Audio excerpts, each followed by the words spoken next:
राम मंदिर के दान पात्रों से चोरी हुई रकम का सही अंदाजा लगाना करीब नामुमकिन है। चढ़ावे की चोरी के मामले के जानकार सूत्रों के अनुसार दान के गबन में सीधे तौर पर शामिल 8 आरोपी जो कि गिरफ्तार किए जा चुके हैं, उनमें से कम 4 काफी पहले से ही राम मंदिर में काम कर रहे थे।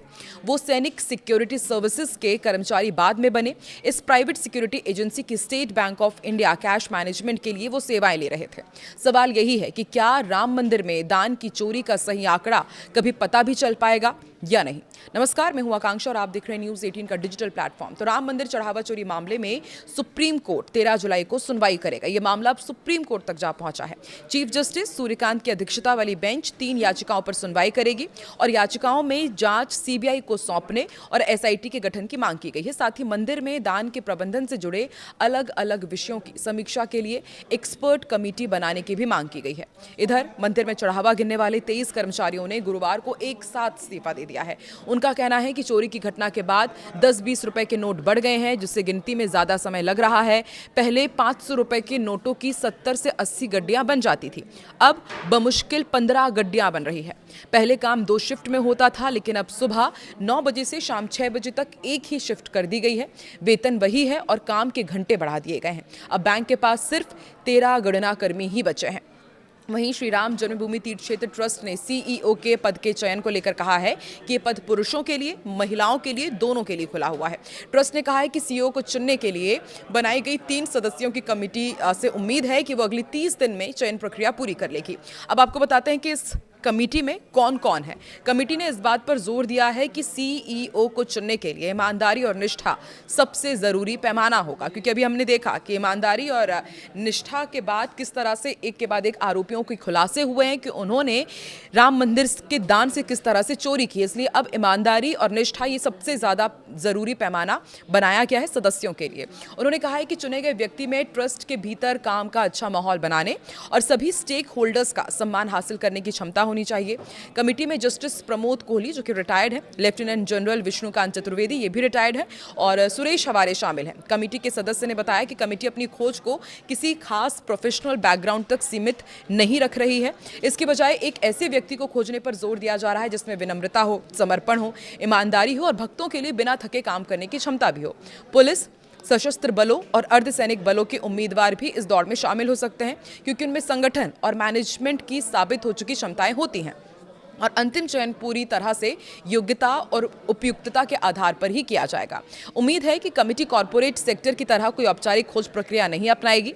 इसके बजाय संभावित नामों का चयन सिफारिशों और आवेदनों के आधार पर होने की संभावना है, जिसमें व्यवहार संबंधी गुण, सार्वजनिक छवि और ईमानदारी जैसे पहलुओं को काफी महत्व दिया जाएगा। सीईओ की जिम्मेदारी होगी कि वो जिला प्रशासन और दूसरी सरकारी एजेंसियों के साथ तालमेल बिठाएं और अयोध्या आने वाली बड़ी संख्या में श्रद्धालुओं के लिए सुचारू व्यवस्था सुनिश्चित करें। इस भूमिका का एक और अहम पहलू वित्तीय देखरेख होगा, जिसमें सीईओ से उम्मीद की जाएगी कि वो तय प्रक्रियाओं के अनुसार दान और अन्य वित्तीय मामलों का सही प्रबंधन सुनिश्चित करें। राम मंदिर में दान चोरी के 4 आरोपी अविनाश शुक्ला, अनुकल्प मिश्रा, लवकुश मिश्रा और करुणेश पांडे को महाकुंभ 2025 के दौरान कई अन्य स्वयं सेवकों के साथ उस समय काम पर रखा गया था, जो राम मंदिर के दान पात्रों में बहुत ज्यादा पैसा आने लगा था। उस समय एसबीआई के पास इस काम के लिए तुरंत आवश्यक कर्मचारी उपलब्ध नहीं थे। इसलिए श्री राम जन्मभूमि तीर्थ क्षेत्र ट्रस्ट के अधिकारियों ने ऐसे स्वयंसेवकों को तलाशा जिन्होंने पहले भी अहम कार्यक्रमों और आयोजनों को संभालने में अच्छा काम किया था। एक सूत्र ने बताया कि अनुकल्प मिश्रा मंदिर शिखर पर ध्वजारोहण समारोह, पहली और दूसरी वर्षगांठ के आयोजनों और दीपोत्सव जैसे अहम कार्यक्रमों में शामिल था।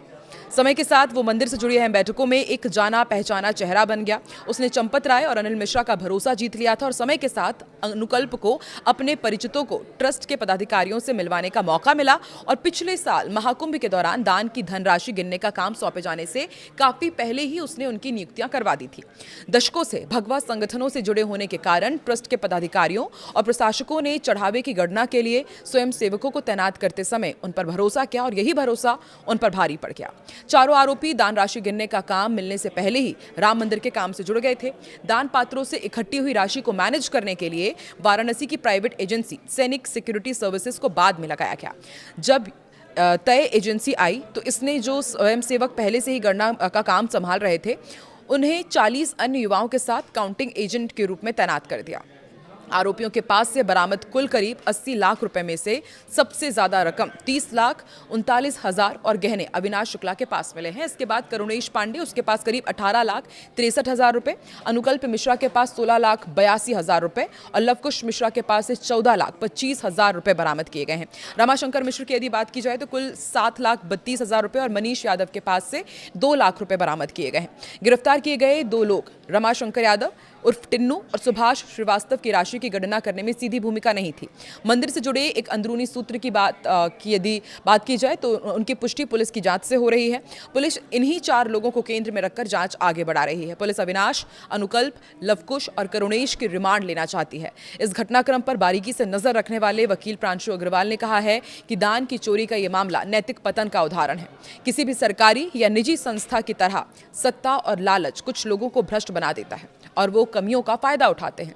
कैश से घिरे रहने के कारण समय के साथ उनके संस्कार भी बिगड़ने लगते हैं। उन्होंने कहा कि ट्रस्ट और बैंक के पदाधिकारियों को निश्चित रूप से लापरवाही और ढिलाई के लिए दोषी ठहराया जाना चाहिए और महत्वपूर्ण मामलों से निपटने में लापरवाही बरतने के लिए उन पर भी कार्रवाई होनी चाहिए। आंतरिक नियंत्रण और जांच पड़ताल की कमी से यह अपराध हुआ है। चोरी हुई रकम की सही मात्रा और इस घटना की अवधि का पता नहीं लगाया जा सकता। सोचिए, एक वकील भी कह रहा है कि इस पूरे मामले में कितनी रकम चोरी हुई है और ये कब से हो रही थी, इसका पता चल ही नहीं सकता। क्योंकि साल 2024 में 22 जनवरी में जब रामलला स्थापित हुए, उसके बाद आपको भी पता है कि कितनी बड़ी संख्या में, कितनी बड़ी मात्रा में सभी ने दिल खोल कर दान किया था, क्योंकि उनके रामलला 500 साल बाद उस मंदिर में विराज रहे थे। वहीं पर इतनी बड़ी चोरी हुई है। आपको क्या लगता है, क्या बड़े मगरमच्छ इस पूरे मामले में धर दबोचे जाएंगे या फिर इसी तरह छोटी मछलियों को दाना देकर के इसी तरह से निशाना बनाया जाएगा? कौन है मुख्य आरोपी? आपको क्या लगता है किस तरह का एक्शन इस तरह से जिन्होंने चोरी की है उनके ऊपर लेना चाहिए? कमेंट सेक्शन में जरूर बताएं।